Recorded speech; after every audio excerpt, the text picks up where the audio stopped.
Caruso runs a break. Caldwell Pope goes to the wing here. James! Oh! Trying to play at the defensive end, got blown by back. Oh, yes! Hook jam! Harden, step back, puts up the three, got hit, shot's good, and one! This time here, set. Oh, Russell Westbrook!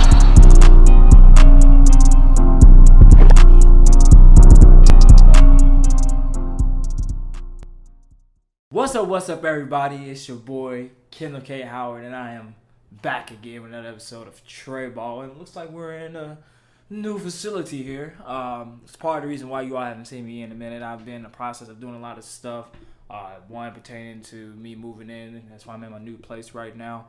My birthday was also, was like 2-3 weeks ago. I can't remember when my old birthday was. Would you look at that? And then also was gone for a little bit as well due to some training I had to go take care of. But we are back here today with another episode of Trey Ball. We are in the midst of playoffs. The first week just now completed of playoffs, and as I'm recording this on Mamba Day, actually, 8/24. Some games are still going on right now. My Pacers are playing the Heat right now, trying to avoid a sweep. We'll get more into that as we go on to the show. But yeah, you know what?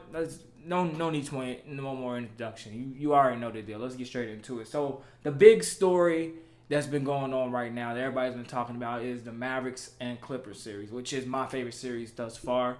Last game proved to be why it is the best series going on right now, in my opinion. Last night we seen the Clippers and the Mavericks. Yesterday afternoon, I should say. It was a 3:30 game. The Mavericks and the Clippers played yesterday, and if you've seen Game 3, you've seen that Doncic, he suffered an injury to his ankle. Nothing too severe that made him go out of the game, but it was something that was very notable. People was questioning his ability, will he be able to play Game 4? And boy, did he come and play. He played Game 4. This man put up a 40-point triple-double. He's on an incredible run in this series, breaking records that I didn't even know was even there, being like one of the youngest to score consecutive, 30 plus in consecutive games since Kareem or something. Is these stats they're pulling out? Is Luka is just breaking these records, and it just goes to show that he might be on the path to be one of the greatest players going forward. The fact that he's doing this at an age younger than me now, that's crazy when I even think about it. These players are now younger than me. It just goes to show that he has what it takes to be a great player, especially with that shot that he took in the clutch at OT against Reggie Jackson, which I don't understand why. We're going to get into this right now. I don't understand why Reggie Jackson was guarding him on that play when it should have been a Kawhi Leonard or Paul George. Now, Paul George, who is not playing well this series at all. In the last 3 games of the series before Game 4, he was averaging 11.3 points, shooting 21% from the field, 16% from three-pointer, and 1 for 2 in the record. That was for the Clippers. Now they're 2-2. Now, as we see, I think when he updated it, that he is now shooting below like at least 25%, and nobody's done that. I heard this morning. Yeah, nobody's done it since Bob Cousy. So Paul George obviously got to step it up for the Clippers to close out this series, because going into this series, I knew this wasn't going to be an easy series for the Clippers to begin with. The Mavericks literally have the highest offensive efficiency in the entire league. So, granted, people talk about all this great perimeter defense that the Clippers talk about, they brag about. Defense is so good, but when you are matched with greater offense, it's even harder to stop. So, I think also with the Clippers, they need to buckle down and come together, because this is like one of the few times that they play together as a full team. They still not even in full capacity. Like Patrick Beverly's not even playing right now, so they don't even have the full team. And people might say that's a constant excuse. As a constant excuse that Clippers fans or people that talk about them use. It's like, oh, they're not full potential, and this and that.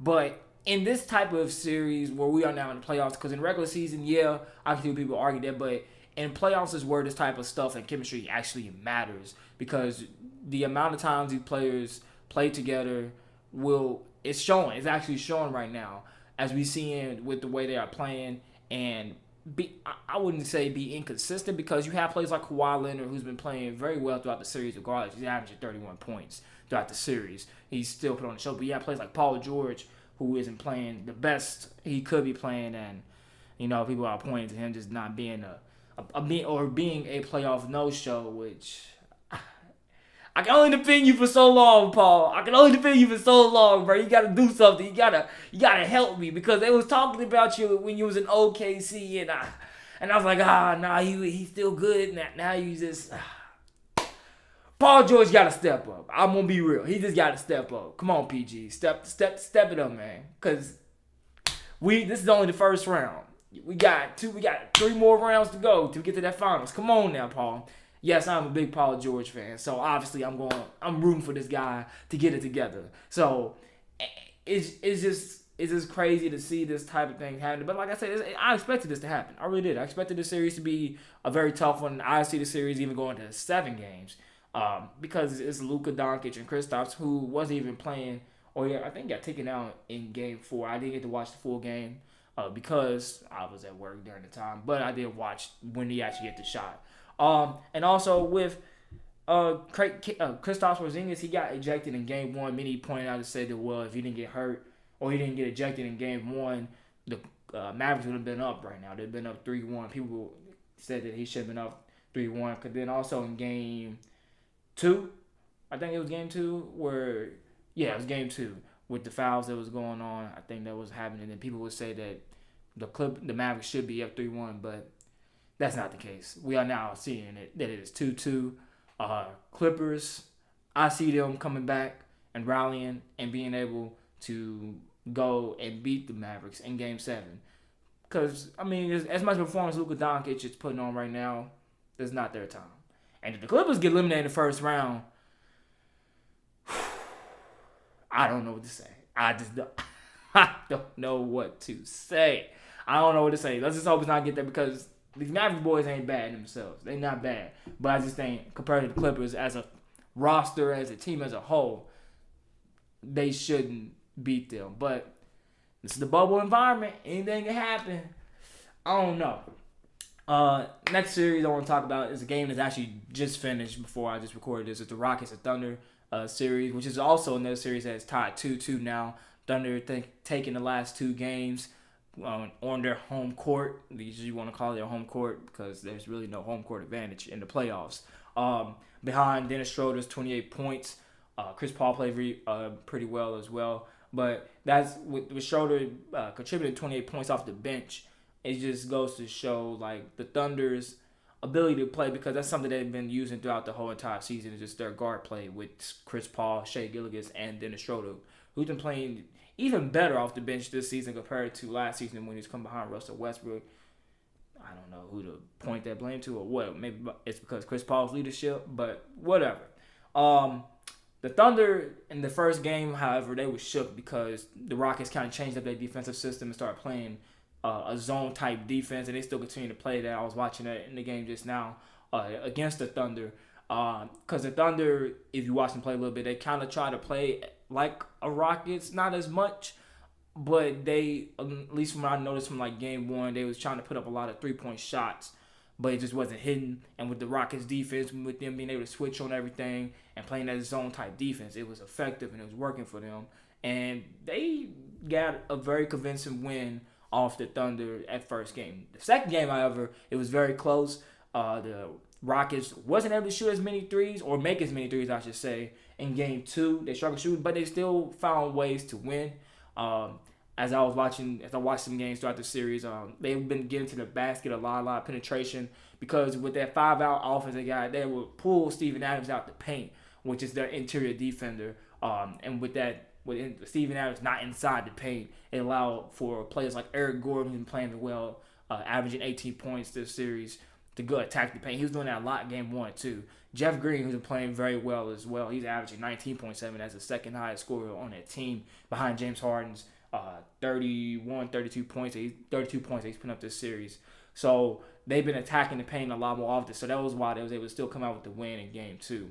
But Game 3 and Game 4, it's been close ones, but the Thunder has been able to pull it out. I know in Game 3, in clutch time, Chris Paul, behind his great leadership, he did a clutch shot from the side. I just like how he pulled it up too. Like he like shot it like this from the side like that. Great range, great little arc behind the shot. And then he also kicked it out to Shea Gilgeous for a cool, calm, and collected three in the corner. That shot was in the fourth quarter. The shot that Chris Paul hit himself was an OT to solidify the win. It was a very good, like I said, this is a very good, interesting series. Considering the storyline going behind it as well. I mean, this is literally the team that Chris Paul was used to play for last season and got traded to. And many thought that going into the season, like there's like an image floating around online still from like the very first game of the season where their playoff chances was like 0.2 something percent of them making to the playoffs, and now they are in the playoffs as the fifth seed. And it's crazy when you think about that. Because looking on paper, you wouldn't think this team was going to be able to make it to the playoffs, but they still have some good pieces. They still have Steven Adams. And drink some water. Gallinari, they gained from the trade that they did for Paul George. Shea Gilgeous was a good piece who's been playing very well. Schroeder is still there. And Chris Paul, of course. Many thought he was going to just go off and not be able to do anything this season, but he's proven many, including myself, wrong. And he's continuing to do that now and into the playoffs, still giving the Rockets, his former team, the business, as you want to call it. And even like that's why I say also between like the storyline that's going on between these two teams. Even before the game that just took place, there was some yapping going on between Russell Westbrook and Steven Adams, which to me was very interesting because these two have always been the great friends on the team. But as it goes to show you Russell's character, his very competitive nature, that if you're not on his team, he don't care who you are.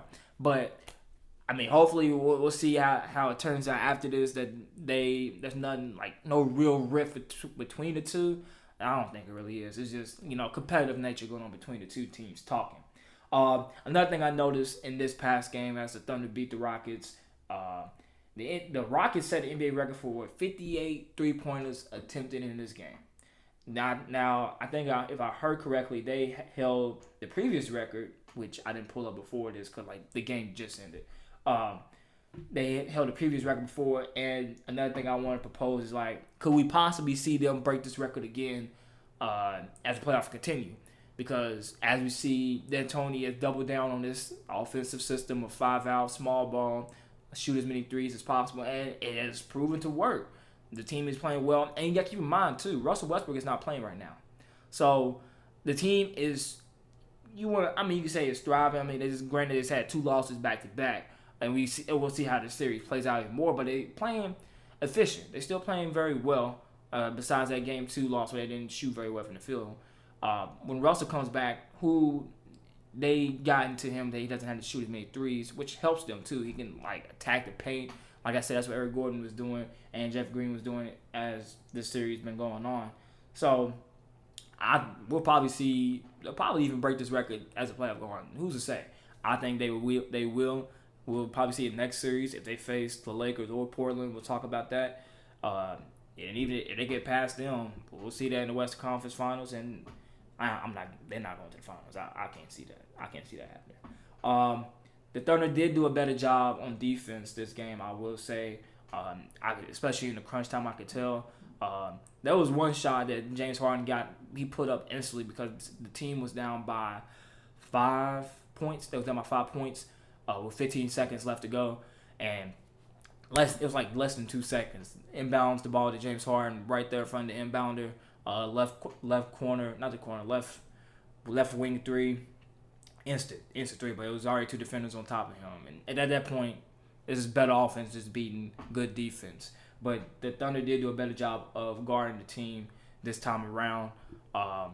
In terms of like interior, yes, that's why I think they did a better job at it. Because like I said, the Rockets was just opening up the floodgates by playing that 5-out system, but still being able to attack the paint and cut in between the players. So Thunder did a good job with that. I think they need to do that going forward if they want to find a way to win this series, which I don't have them win this series. I have the Rockets win this series. I actually have the Rockets win this at 5. But as we stand right now, the series tied 2-2, Rockets in 6. Next series I want to talk about 76ers fans, get your tissues. Get your tissue paper out. I'm drinking a cup of water. Pour one out for y'all. I ain't gonna pour nothing out. I'm not gonna pour water out for you 76ers fans. Not on my floor. Y'all ain't worth the trouble. Sorry for y'all. I don't care. 76ers got swept. And I knew this was gonna happen. No, I didn't. Yes, I did. Yes, I did. I did think it was going to happen. With Ben Simmons not being there, it kind of hurt the 76ers' chances of, well, at least. Okay, now I'm over going back and forth. I thought at least they can get one game. At least one game. They got close to it in game 3, I think it was. I think they got close to it in game 3. But other than that, it just wasn't panning out for these boys. It just wasn't. It just wasn't panning out for them. As the Celtics just got the brooms out, they was sweeping. They just swept them. But was this series more so about Boston, or was this about the 76ers? Because what I saw from Boston, I saw a team that was hitting on all cylinders, playing their game. Jason Tatum exploded the first 2 games, about 30 points each games. The third game he had 15 points, but Kemba Walker had 28. The fourth game he exploded back again. I think he had 28 points. The fourth game Jason Tatum did, and the whole team has been playing well, shooting a lot of threes, playing good defense. They just been playing well, very well coached by Brad Stevens. Jaylen Brown has been playing well. Kemba Walker hitting the clutch shot in Game 4 to seal the fate of the 76ers, or what's that? Yes, it was Game 4. I've seen that. Sealing the fate of the 76ers. And Tobias Harris, salute to him. Even though in the fate of, or in front of being swept and facing elimination, this man came back out after falling face first and having a laceration to his eye. Salute to that guy. Tough guy right there. But this wasn't about Boston playing as well as they have, because this is expected from them. I think this is more so about Philly and their team, because if you listen to the show, you know I've been talking about this throughout the whole entire year about what I think about Philly and what I think about their team and what I think needs to happen for them to be a successful team. At first it started off as like, all right, well, we'll see how this works, and then it just slowly just going into get rid of Brett Brown. And that happened today. Brett Brown has been fired as the coach of Philly. Many people saw this, especially as the series is playing out, that he's going to get fired from the team. Joel Embiid, he played well. He had 30 points and 11 rebounds, but he could have done more. I feel like he could have done more. Because like Kenny pointed out last night on TNT, going to get centers, like, no offense to like Daniel Tice and Enes Kanter. Kanter, who is notoriously known for not being a good interior defender. You would think he would put up more points against him, especially with him being the primary scoring option and Ben Simmons not being there. You would think there would be, I would think probably go for like 40 a game or something. But that is not happening. This team just wasn't constructed the right way. If you really look at it, even last summer when they signed Al Horford in the free agency, and they got Josh Richardson, I guess, in that little signing trade for Jimmy Butler, it just didn't seem like a team that was going to mesh well together, because one of the biggest holes once they lost J.J. Redick was shooting. And when you look at somebody like a Josh Richardson and Al Horford, which was 2 big additions to their team, yeah, they can shoot, but they're not that knockdown type shooters that you needed. And as the season progressed, it turned out that Al Horford, who played the 4 in college, he didn't play the 4 as much in NBA, but played the 4 in college. His game couldn't translate well playing alongside Joel Embiid, so they had to relegate him to the bench. So this team just wasn't put together. Then it starts at the top with the leadership of Brett Brown as well. He just didn't have a tight hold on this team.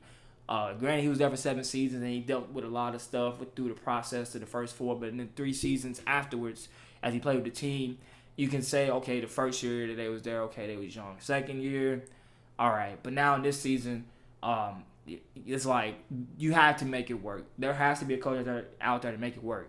Some people point to and say that maybe even Ben Simmons or Joel Embiid has to be traded from this team in order for this team to fully reach its potential and to get to Eastern Conference Finals or the finals that the city has been yearning for years. But I don't even think that you need to trade one of the two players. I think that they can play well with each other. It just takes a better coach. I think it takes Ben Simmons to finally start shooting the ball, have confidence in himself, and for Joel Embiid to be in shape.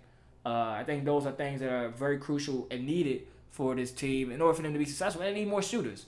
I think if they are smart, maybe this offseason we'll probably see them trade Al Horford for something. I mean, he's got 3 years left on his deal. I mean, he ain't that old. He's like in his early 30s of a big. He can stretch the floor. He's a good playmaker. I think you trade him to a team that probably looks at him and get like a shooter for him.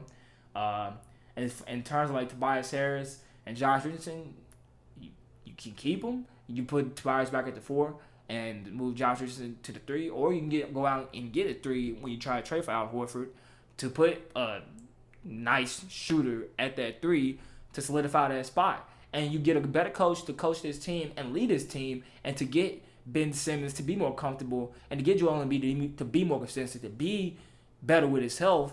I think this team can be good. But as of right now, as it stands, it's like this team was just doomed from the start to me. I had my worries. Like, okay, yeah, they all pretty big. They got a very big lineup. They got, all guys are above 6'7", 6'6", in their starting lineup. Okay, that's cool and all, but in this day and age, that really don't matter as much, because as we've seen with the Rockets, who playing with a lineup of 6'8" and below, and they are being very successful because they are shooting the ball. So when you have a lineup like Philly, who has a roster of players 6'7" and above, but they can't shoot, it just won't translate to a lot of wins. And we see that with their record too. They was very good at home, but terrible on the road. Like terrible record on the road. So there needs to be a better coach. Who may that be? I don't know who can it be for them. I've seen people reference Mo Cheeks from the Thunder. He's one of their assistant coach. He is a player that used to play for the Philadelphia 76ers back in the day, like the late 70s, early 80s. I don't know. I honestly don't know who's out there to be a good coach for them. It needs to be a coach that will be able to galvanize his team and to be the driving force and to be a true leader and to hold all his players accountable on that team. I don't know who that'd be at the time. I can't think of off the top of my head, but I think that's what they need. And to trade Al Horford or trade, like I said, I don't want them to trade Ben Simmons or Joel Embiid, but to trade a piece like that, Al Horford or Josh Richardson or Tobias, to get a good guy, a good three-point shooting guy, or a couple of guys for them. Next series I want to talk about is a series that's actually going on right now, the Pacers and Heat.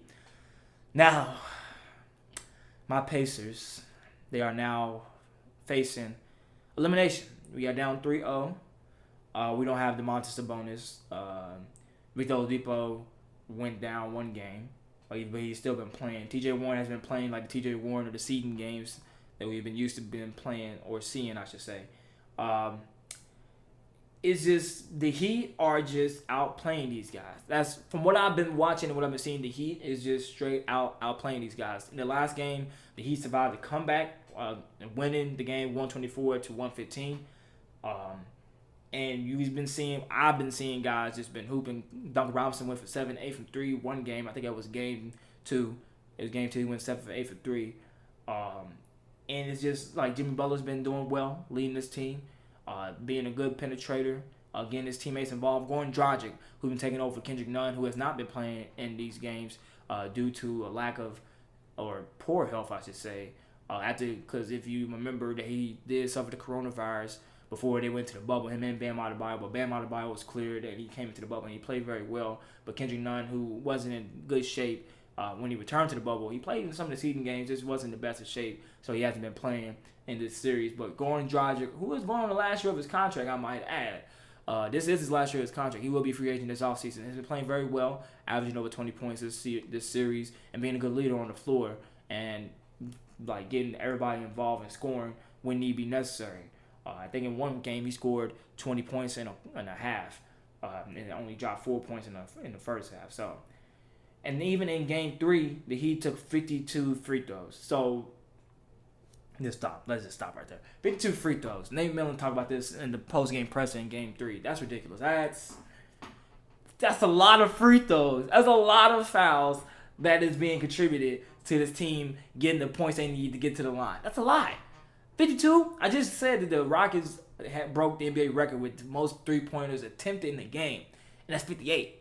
Now, that's for some reason that doesn't seem too far-fetched to me, as 52 free throws seems to me for a team. Because 58 threes, that's a lot of threes being chucked up, yeah. But 52 free throws, Jesus Christ, that's a lot. That's a lot of free throws. It's a lot. The Pacers, I don't know. I can't even sit here and say that I really expected them to do much this playoffs. Like, I'm sorry, y'all. I'm sorry to all my Pacers fans. I'm sorry, Eddie. I'm sorry to all my Pacers. You know, I really didn't expect them to do this much anyway. I didn't really expect them to get past the first round. Granted, we are a higher seed than the Miami Heat.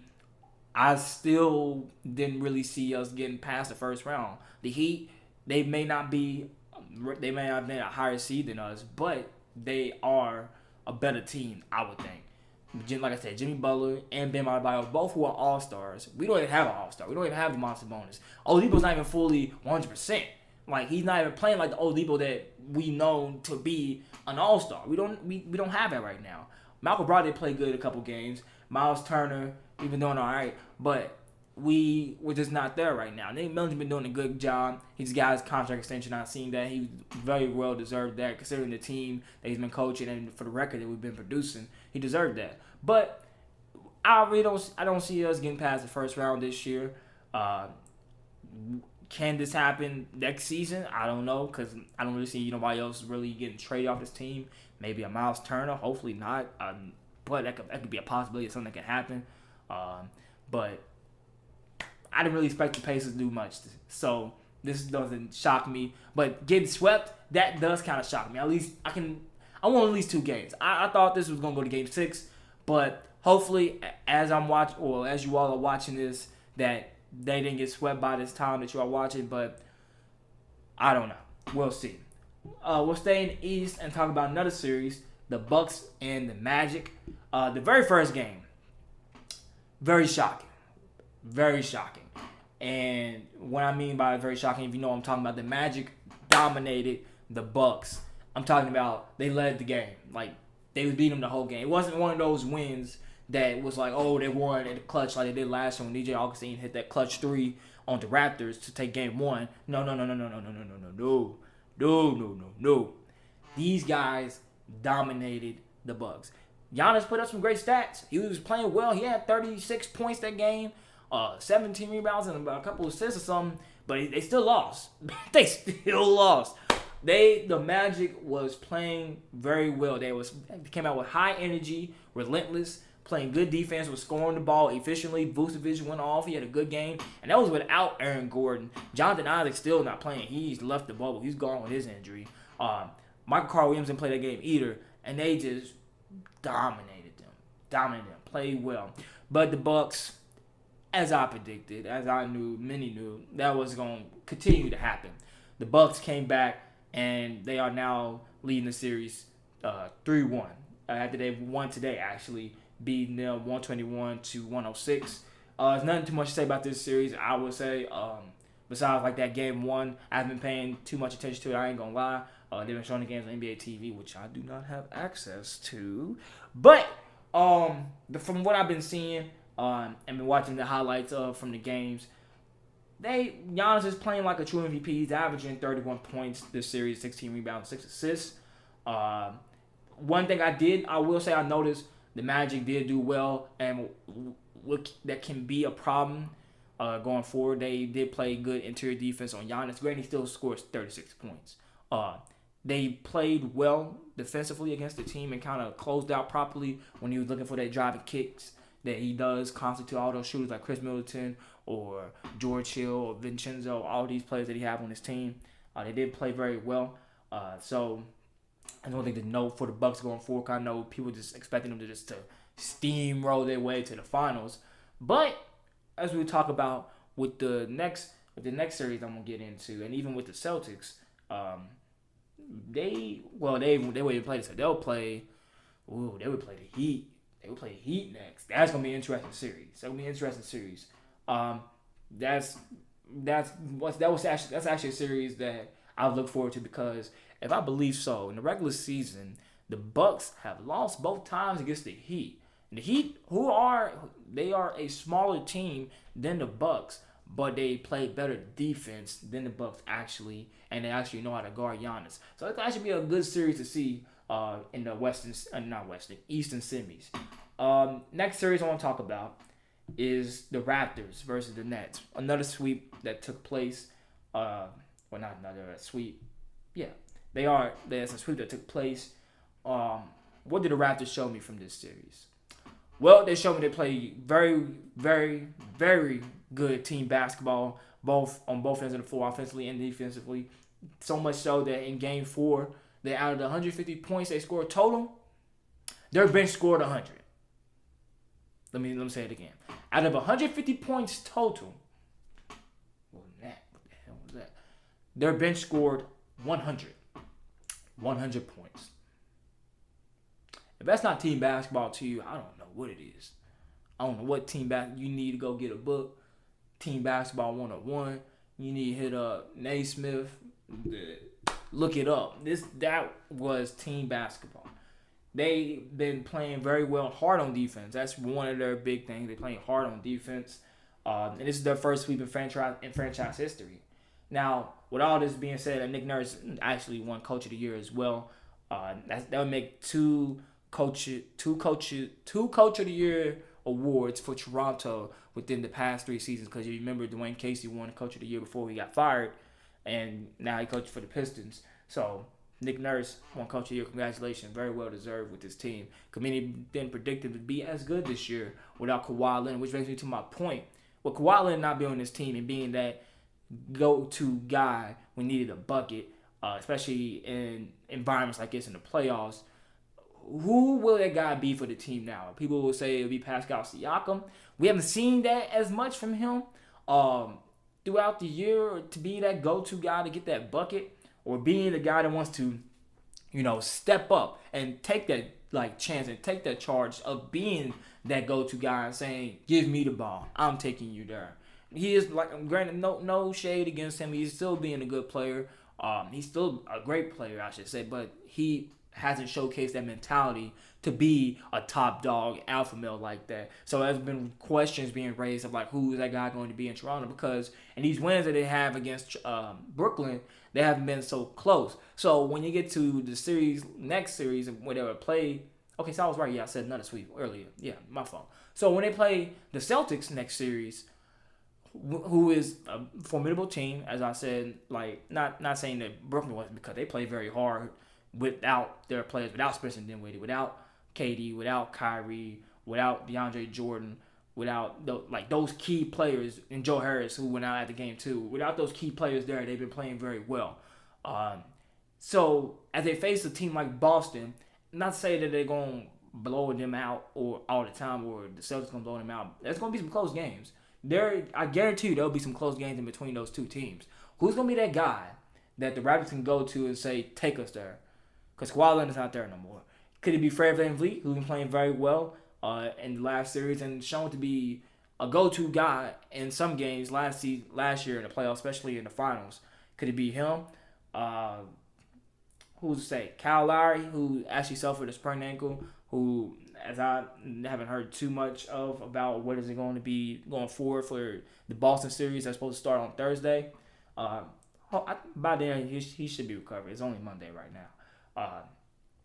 So who is going to be the guy to carry that team? Another thing I'm talking about with Toronto that came out, kind of let's change it up a little bit, is about what actually took place last year in the finals.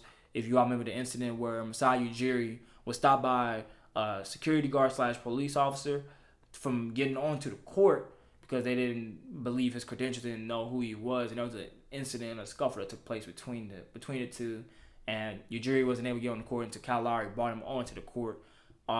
The body cam footage for that finally released. I know they asked some of the players about the matter and how they feel about that, and I just want to dive a little bit on it real quick just to go into it. You would think that, I guess you would think in this day and age that type of stuff wouldn't happen. Because even with credentials, because if you watch the footage, the police officer or security officer, I think he was a police officer, pushed Ujiri. Ujiri didn't engage in contact with the police officer. He was trying to get on the court, and the police officer pushed him twice. Now, what makes this case more interesting is the fact that the police officer tried to sue Ujiri for, I forgot what the cause was, but he tried to sue him, and Ujiri came out with a countersuit. And that's why this body cam was finally being released, and we finally seen this. Because not only did this police officer, did he antagonize Ujiri and try to stop him in such a precious moment for Ujiri for winning an NBA championship.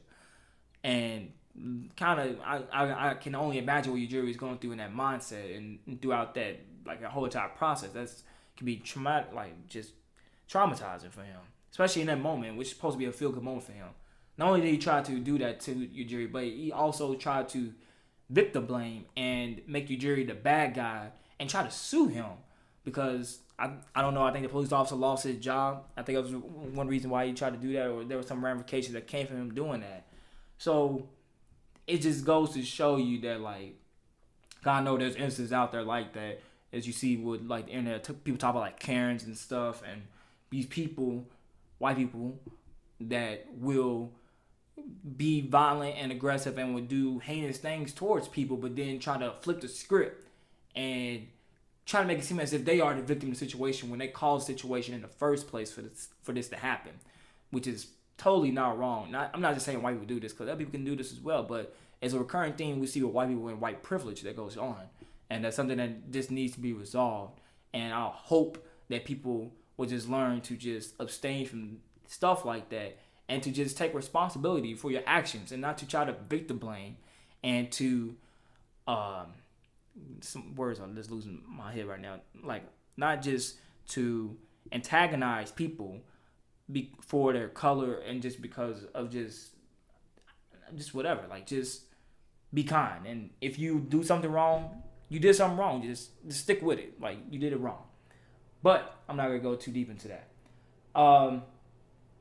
So what is it? Like I said, we talked about how this would mean for Toronto going forward for the team, who would they have that go-to guy. But what about Brooklyn? What did Brooklyn show me in this series? I already pointed to the fact that they are showing that they are a tough team.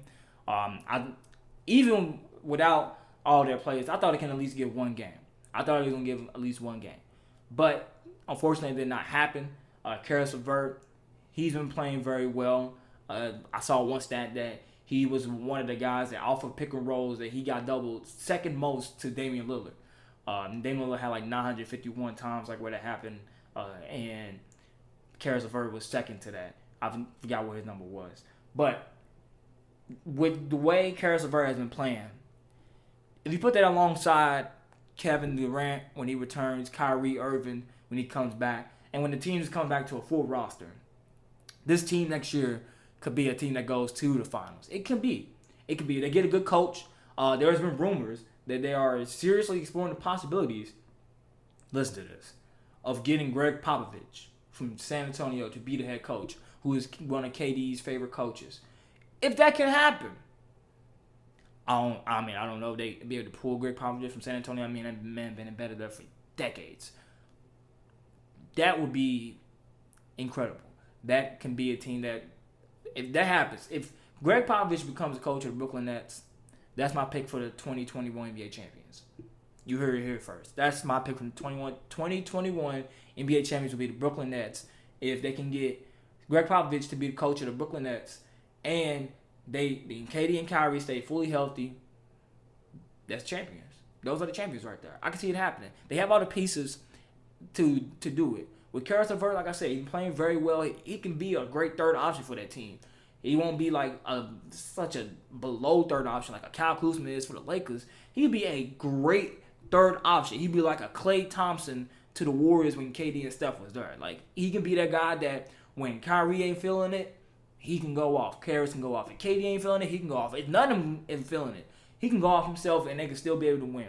Karis LeVert has shown that, if you remember last season, he was on the brink of being awesome before he had his injury too. So with that team and with Joe Harris returning, who is a sharpshooter, Spencer Dinwiddie, who is a tall guard coming off the bench, and you have DeAndre Jordan, Jared Allen, and you have Wilson Chandler. You have a couple of those guys that they have on the bench as well. That's a championship team to me. I think that has changed. With Greg Popovich as the coach, with that system, and they implement a system, a different type of system, I think that's the coach. I think that's the team right there to win the NBA championship. So, let's go to another series, this is where I said the Mavericks and the Celtics, the Mavericks and the Clippers is the best series. This is the second best series, I think, in my opinion. The Jazz and the Nuggets. This, from game one, has been electrifying. Literally electrifying. Game one, we had the Nuggets win the game in overtime with Donovan Mitchell putting up 57 points. Jamal Murray went off till he had 36 points. But in game two, game three, Nuggets got blown out. No defense was being played.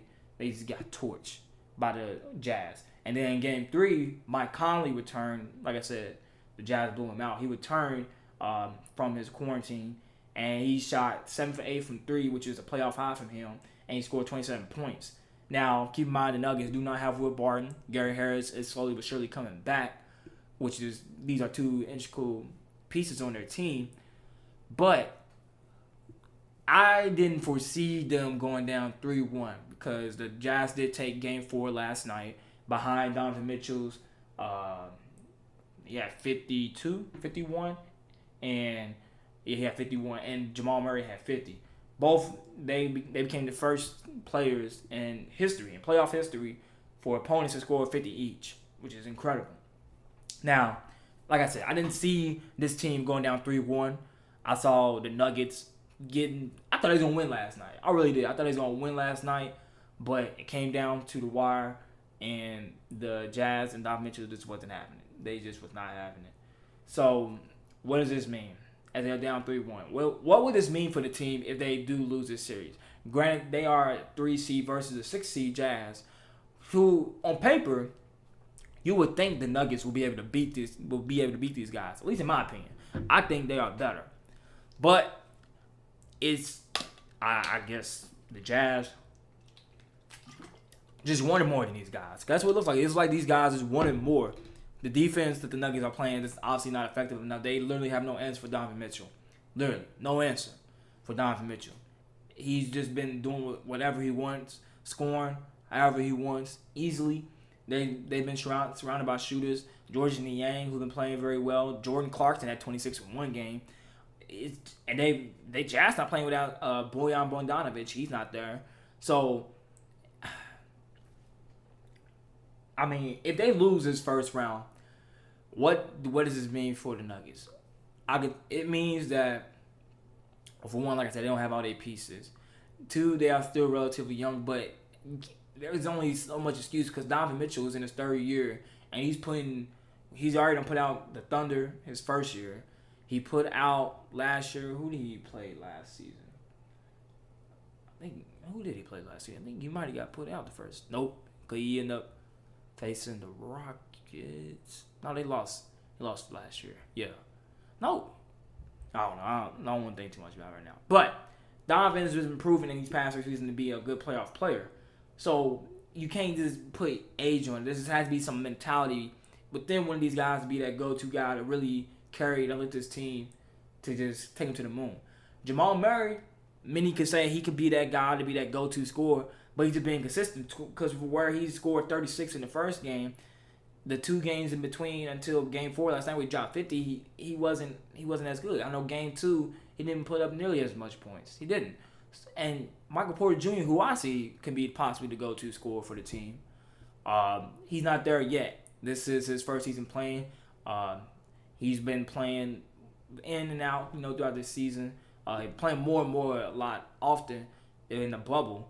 But I think with his height, I think it's his scoring ability, I think he'll be able to become that go-to guy next season, if not 2 seasons from now. But defensively, this team just has to improve. That's literally what it is. Because they have the offensive firepower. They got it. They got, with Jokic being the 7-foot center playmaker that he is, with Jamal Murray, granted, he needs to be more consistent. Michael Porter Jr., who has some good games throughout this series. I think they just need to play better defense. They just need to be more consistent. Even Mike Malone even pointed it out. That's just been their weakness. They need to play better defense. So, They lose this first round. I just that because I always praise the Nuggets. I always just like the Nuggets. I think they just lose a little bit of credibility that a lot of people, including myself, give them because they just proven they just can't really get it done. After being eliminated last year in Game 7 in the Western Semis, the year before, I think they lost in the first round the year before. So it's like, what's it going to take for you all to take that next leap to become the guys that, meaning including myself, already think you already are?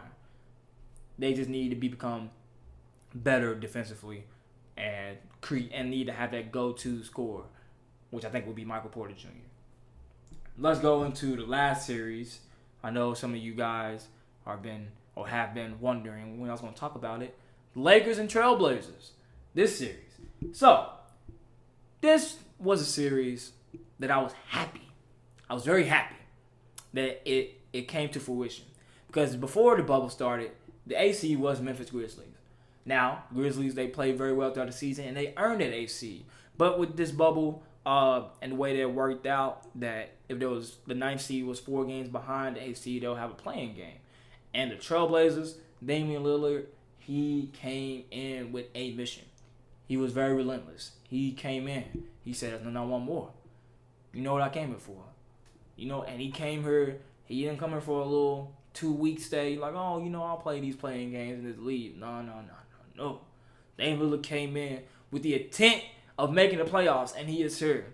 And I knew that if the Trailblazers became the 8th seed and would end up facing like this would be a harder fought battle than it would have been the Grizzlies. Not saying the Grizzlies are a weak team, because obviously, like I said, they managed to be an 8th seed team where the Trailblazers wasn't even the 8th seed going into the bubble. I think it was like the 10th and 11th seed, but they just fought their way through with the addition of Yusuf Nurkic coming back. That helped them a lot.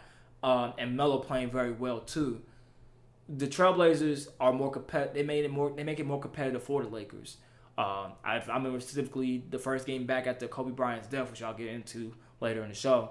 Damian Lillard came in and dropped 60, easy, beat the Lakers, and that's one of Lakers' weaknesses is guarding good guards. Because everybody talk about their bigs like LeBron, AD, JaVale, this and that. But with Avery Bradley gone because he didn't want to join the bubble because of his concerns for his son, and Rondo being out, he was supposed to be active game 3, but he had suffered from some back spasms, so he was not listed active that game.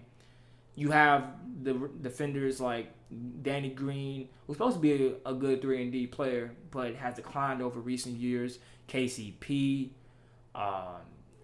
Caruso. I mean, you got these guys. You got J.R. Smith, Deion Waiters. You get these guys guarding Damian Lillard and them. I mean, come on now. Barbecue chicken. But that wasn't the case throughout this whole series. Like I said, the Trailblazers, they took game 1.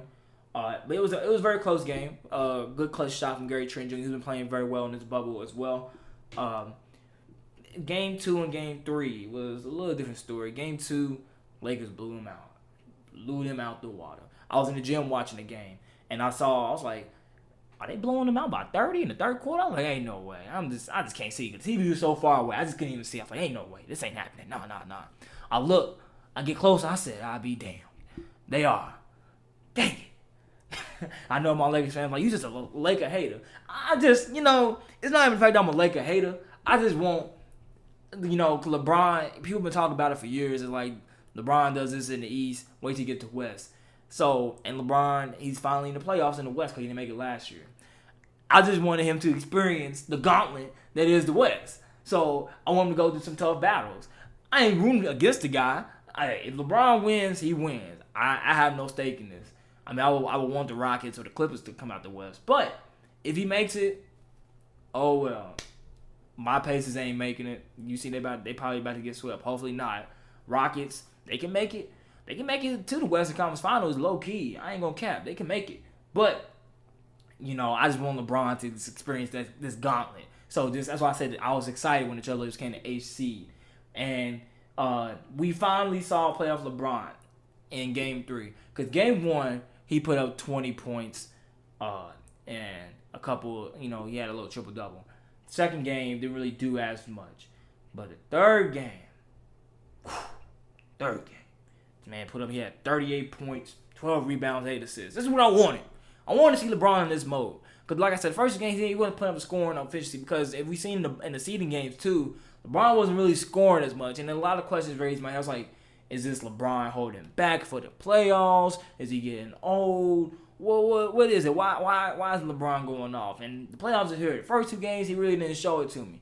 But this game, he did. Now, I'm not saying he played bad the first 2 games. It's just that what I'm accustomed to now, watching LeBron, who has went to the finals 9 years in a row, I was just accustomed to him, scoring high points. Especially that 2018's final run, he was just going off ridiculous with a lesser team. So I was expecting him just to do like, I know with AD being there, and he's carrying the team in terms of points, rebounds, blocks, steals, and all of that. I know he's gonna put up more points. But I was thinking at least these guys was combined for at least 60 every night. That's what I was hoping. And we saw that in game 3. Now, game 4, who's to say what's gonna happen tonight?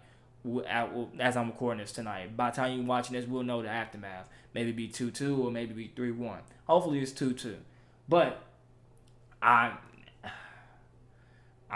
intrigued by this series. I am very intrigued by this series. Now, one thing I did notice about the Trailblazers, there was way too many missed shots in the clutch. In the clutch time. I felt like there was like no go-to guy in that moment. Dame Lillard didn't show up in that crunch time right there. Now, granted, he is playing with a dislocated finger on his left hand, which is his guiding hand for his shot. Some people will ask what is going to affect him. It didn't really affect him as much, but I feel like in that moment, a lot of players didn't step up. Carmelo stepped up big in third quarter. He did. He had 8 or 10 straight points by himself. He hit a mid-range jump over LeBron James, and I think it was either JaVale or AD. It was good. Then he was playing good. He was playing good in that little stretch right there. But in that moment, in the fourth quarter in Game 3, it was way too many missed shots going on right there. And it was some silly shots being taken, if I remember, too. So that's one thing that needs to be fixed. CJ McCollum, who is playing with a fractured back, salute to him, too, for continuing to play. Needs to step up more for that team. As him being the second primary scorer on that team. Now, granted, like I said, he's playing with a fractured back. If he's going to play, I mean, I will hope and want that he brings more to the table, especially for this series to be more competitive, because I don't want this to be like an easy, series or a gentleman's sweep. I want to be competitive. I mean, who don't? Like, regardless of me being a Laker hater or not, I just love basketball. I want to see more games, because we've been deprived of basketball literally for, we got it back in July. It ended, for about 4 months. So we've been deprived of basketball for about 4 months. So I'm just selfish. I just want more basketball. That's all my thoughts about the series going so far. Let's go into the future. No, not actually go into the future. Let's talk about the future in the NBA. The draft lottery was last Thursday, and the picks are out. Number 1 pick is the Minnesota Timberwolves. Number 2 pick is the Golden State Warriors. Number 3 pick is the Charlotte Hornets. Number 4 going to the Bulls. 5 to the Cavs. 6 to the Hawks. 7 to the Pistons. 8 to the Knicks. 9 to the Wizards. 10 to the Suns. 11 to the Spurs. 12 to the Kings. 13 to the Pelicans. And 14 to the Celtics. 14 to the Celtics? How these guys end up in a lottery and get these picks every year? Golly. I forgot who they did this. It's the Brooklyn trade. I think it's the Brooklyn trade. That's why they in there. But anyways, So my prediction for this draft. Now, granted, that was one thing I was talking about yesterday. I don't know as many young players like I used to. I ain't gonna cap y'all. I know a couple. I know like the primary ones like Anthony Edwards, LaMelo Ball, James Wiseman, Obi Toppin, some of those guys. But like I don't know like the full class, so I can't really give you a full depth. I'm not gonna give you a full depth chart of like who I think is go to each team, and like I don't know that. But I wanted to like use this to talk about like the top 3 picks, or at least top 2, most importantly. So my prediction is this: the Minnesota Timberwolves have the number 1 pick in the draft. Hear me out here. Hear me out. So the Minnesota Timberwolves, they drafted Karl Anthony Towns. This is the last time they had number 1 pick. They had him, for a couple years. Ain't really been doing too much with him. But they was able to trade and get D'Angelo Russell from the Warriors after trading Wiggins this season, crazy. I was gonna say last season, but it was this season. And with them now having the number 1 pick, I think they can use that pick to trade for a disgruntled Devin Booker. Because there have been rumors for years about them three wanting to pair up. And the rumors starting to get more heavy in the past year or so. Now, I remember correctly, I talked about this last time on the show. The Suns, or Devin Booker was angry with the Suns for not going after D'Angelo Russell in the free agency last season because the Suns felt like he was immature. Now, if they already have 2 pieces of the puzzle, and they're just missing just one, if they can find a way to just trade that pick, because the first 2 picks are guards anyway. Now, let's say they draft Anthony Edwards or LaMelo Ball to play alongside D'Angelo, that's fine. I mean, they can also do that. But if they really want to go after completing this team of these 3 guys wanting to play with each other like they have, or they wanted to, I think they can leverage this pick to get Devin Booker from the Phoenix Suns. Because here's also why I think it's a win for the Phoenix Suns. The Phoenix Suns do not have a true point guard. That's been a problem of theirs for a couple years. So if they traded for that pick, they can get LaMelo Ball or Anthony Edwards, and they can have, or like I said, it could be LaMelo Ball. If they draft LaMelo Ball, they have LaMelo Ball at the 1, which for one, you have a box office name to replace Devin Booker because LaMelo Ball is probably the most famous person in this draft. He is. He's the most famous person in this draft. So you get LaMelo Ball, so you get box office, and you get you a good point guard, a tall point guard at that, 6'7". And you'll be able to keep DeAndre Ayton. You'll be able to keep Kelly Oubre. So you have your 3 main guys right there already. Yeah, all you need to do is just, like I said, you can pick up some pieces here and there. There you go. Boom. But for the Timberwolves, it'd be very good for them. They'll have, if they get Devin Booker, they'll have D-Lo, they have D-Book, they have Josh Okogie, if he's not including that trade. Power forward, I don't know who else they have. They'll have Carly Towns at the 5. And then they could possibly complete for an AC. They'll make the West even more harder. Now, because LeBron better win a championship this year. Because if this trade happens, oh God, the West is going to become a true gauntlet. Because then you'll have another super team, a young super team at that's being formed in the Western Conference, in Minnesota at that, which will be very interesting to see. Very, very interesting to see. Now, with the Warriors, with them having the number 2 pick, I always vouch for Obi Toppin to go to the Warriors. Now, the reason why I say Obi Toppin, granted he's a power forward, but if the Warriors wanted to play this little small ball, like not necessarily like the Rockets, but kind of have like a smaller center, a more mobile. So I'm not saying Wiseman ain't as mobile, but I feel like Obi Toppin would be more equipped for that system, be more equipped for that team because he is quicker, more agile. He has a little 3-point. I think he has a 3-pointer shot a little bit better than James Wiseman from what I've seen. He's more athletic, definitely, way more athletic than him, which is also why I think that would be a better fit because he'll be able to run up and down the floor with the guys, and they'll grab a rebound, toss it to Curry, or let's say Wiggins grabs a rebound, and toss it to the top, and he's going down there. And it'll be electrifying. I think it'll be fun to see. You have Steph, Clay, Wiggins, Draymond, Obi, or Wiseman. Well, now with Wiseman bring, he is a little bit taller, way taller. I think Obi is like, 6'9", 6'10", where Wiseman's 7'1". Good post play. I don't know too much about him. He has a little bit of a shot. But I don't know. I just feel like Obi Toppin would be a better fit for him. I just feel like that would be the way to go for the Warriors if they want to use that pick. Maybe I don't know why they would trade it, but I think the best thing for them to do, especially if they want to stay cheap, because they already got 3 guys with max contract with Steph, Clay, and Wiggins, and you got Draymond on a 3-year, $100 million deal. I think you just get Obi Toppin, complete that puzzle, and you just keep the guys that you have already, put them on the bench, probably gain a few guys to go on the bench with them, and the Warriors be right back. Oh my God, the Western Conference gonna be even more of a gauntlet. It's LeBron James' only chance to win a championship. I'm sorry. It's just gonna get harder from here. It's just gonna get harder. It's literally gonna get harder from here. Like the West is hard now. We adding 2. If everything I said comes into fruition, we adding 2 more teams into playoff contention. Like what? And the Grizzlies, they was already supposed to be in the playoffs. And they lost Jaren Jackson Jr. And then the Pelicans. Oh my God. I'm getting worked. I'm getting excited.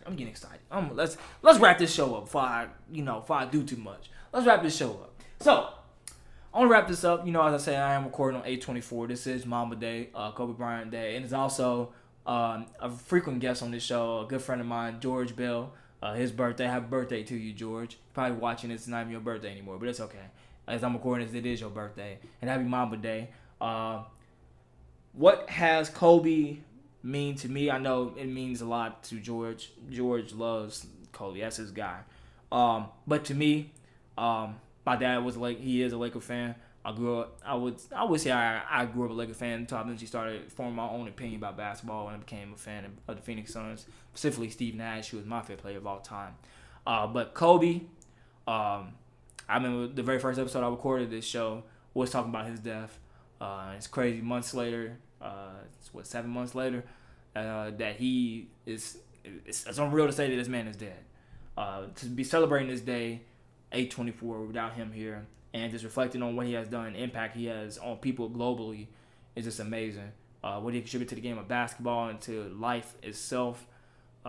Just motivate people just to be the best they can be and just try hard. Because if anybody exemplifies or is an example of just hard work and dedication and just being determined when all things that seem to be pointing against you, that's Kobe Bryant. He just proved he's just one of the greatest basketball players of all time. He hasn't had an impact on me as he had on a lot of people, but me being a fan of basketball, me being an admirer of people who exude a hard-working mentality and dedication to their craftsmanship, like The Rock, which is the poster I'm looking at above me right now, or like Kobe Bryant in this case. I like people like that, and I admire people like that. So, Kobe, thank you for what you have done for teaching and inspiring millions, possibly billions worldwide, to just wake up every day and work hard for a dream that you want to achieve, and to never give up on that dream, and to put as many hours as you can and be the best you can be in that craft. So, yeah. Excuse me. I'm going to wrap up the show on that. Thank you all for listening from the new, worry not. From the new, studio that we have here in my new place. So, yeah, I'm done with this. Yeah. Peace out, y'all.